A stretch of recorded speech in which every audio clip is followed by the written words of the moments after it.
नमस्कार साथियों। जब भी आप परीक्षा देने बैठते हैं और क्वेश्चन पेपर आपके सामने आता है, क्वेश्चन पेपर को जैसे ही आप खोलते हैं, आपके सामने कठिन प्रश्नों का संजाल बन जाता है और आप तब और ज़्यादा डर जाते हैं जब आपके सामने नेगेटिव मार्किंग का ऑप्शन खुला होता है कि आपके पेपर में नेगेटिव मार्किंग है।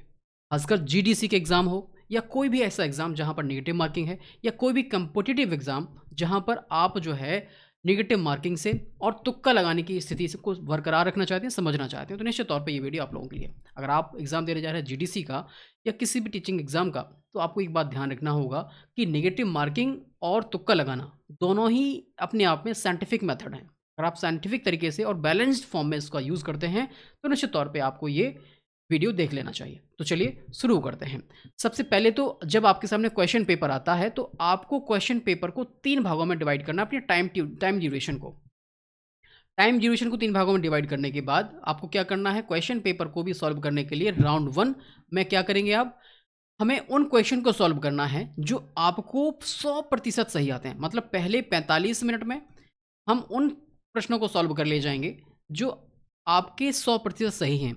और राउंड 1 को भी आप 3 भागों में डिवाइड कर सकते हैं अपनी सुविधानुसार, जिसमें 15 मिनट में या 20-20 मिनट के आप जो है 2 या 3 सेशन बना सकते हो, जिसमें आप जो है क्वेश्चन को पहले टिक करोगे और तुरंत उसको फिल करते जाओगे। इससे क्या होगा, तुरंत फिल करने का मतलब है कि पहले 10 से 20 क्वेश्चन आपने चेक कर लिए, टिक लगा लिए और उनको ही आपने जाके अपना गोला फिल कर दिया।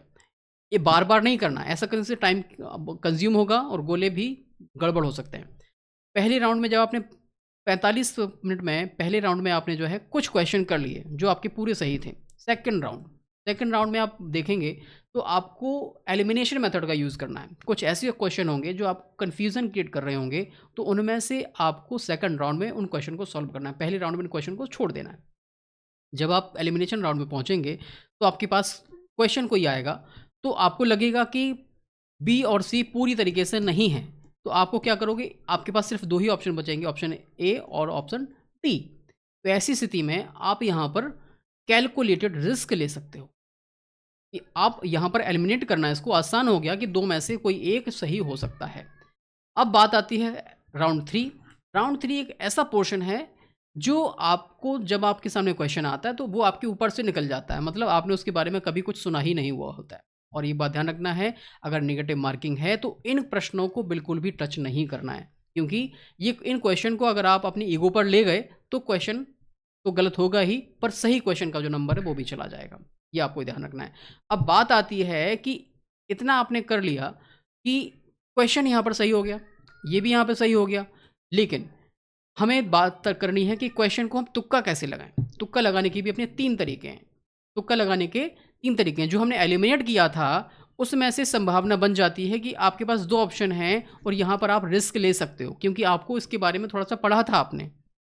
और यहाँ पर रिस्क लेना कोई बुरी बात नहीं। यहाँ पर आप रिस्क लेके अपने क्वेश्चन को सही तरीके से सॉल्व कर सकते हो, साइंटिफिक तरीके से सॉल्व कर सकते हो, क्योंकि आपके पास जो आपके 20-25 के जो क्वेश्चन थे, परसेंट के जो क्वेश्चन थे, जिनका टोटल परसेंटेज 50% था, वो आप उसको पहले ही एलिमिनेट कर चुके हो। 2 ऑप्शन है, तो मतलब 50% चांस है कि आपका क्वेश्चन सही हो जाए। दूसरी बात, जब साइंटिफिक गैसिंग की बात करते हो तो यहाँ पर ऑल ऑफ दी अबव का एक कुछ क्वेश्चन ऐसे आते हैं जो ऑल ऑफ दी अबव के ऑप्शन होते हैं।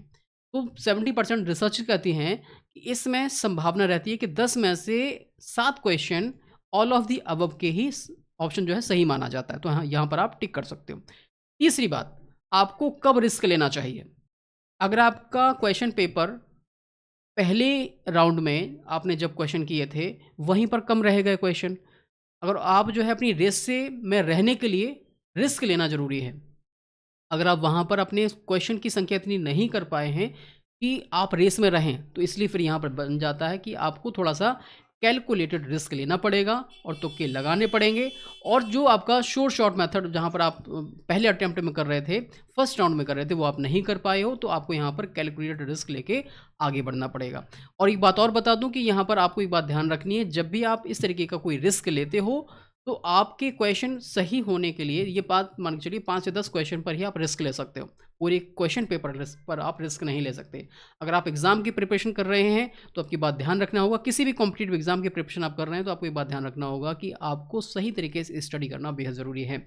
लेकिन अगर आप जो है किसी भी teaching exam, specially UPSC, GDC, UP TET का CDP portion, UP PGT education, तो आप लोगों के लिए हमने विद्याधन क्लासेस ऐप पर कुछ कोर्सेज को क्रिएट किया हुआ है, जिसमें से स्पेशली जीडीसी के लिए जिसका एग्जाम 31 मई को है, उसके लिए हमारे यहाँ पर टेस्ट सीरीज जो है लाइव कर दी गई है, जिसमें आप अपने स्टडी को बूस्ट कर सकते हो, अपने स्टडी को जो अभी आपका आपने अभी तक जो पढ़ा है उसको और भी अच्छी गति दे सकते हो, और साथ ही साथ आचार्य एडु डाइजेस्ट जो हमारी ई बुक है वो आपके फास्ट रिवीजन में आपकी मदद करने वाली है। तो जाइए सबसे पहले विद्याधन क्लासेस ऐप को डाउनलोड कर लेना, जिसका लिंक हमने वीडियो को डिस्क्रिप्शन में नीचे दे दिया है। साथ ही साथ डिस्क्रिप्शन में तो लिंक मैंने दे ही दिया है, यहाँ पर QR कोड जो आपको दिख रहा है इसको स्कैन कर सकते हैं, तुरंत आप हमारे एप्लीकेशन पर जाके वहाँ पर इसको ले लीजिएगा, क्योंकि ये आपको इस समय मात्र 599 रुपये में मिल रहा है, क्योंकि इसमें आपको मिलने वाले हैं 100 से ज़्यादा मॉक टेस्ट, और मॉक टेस्ट के साथ इसमें मिल रहा है आपको 7,500 क्वेश्चन का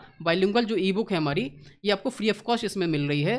तो आगे चल के आपको फ्यूचर में काम आएगी, मतलब 28 का जो जुलाई का एग्जाम उसमें भी आपको काम मदद देगी, क्योंकि ये ई बुक जो है डाउनलोडेबल और प्रिंटेबल दोनों ही मोड में है, तो आप उसको डाउनलोड करके इन फ्यूचर भी सेव कर सकते हैं। अब बात करते हैं कि कोई भी समस्या आपको आ रही है तो जो नंबर नीचे हमारा फ्लैश हो रहा है 7905411550 पर आप हमसे संपर्क कर सकते हैं। चलिए फिर मिलते हैं अगले वीडियो में, तब तक के लिए नमस्कार, जय हिंद।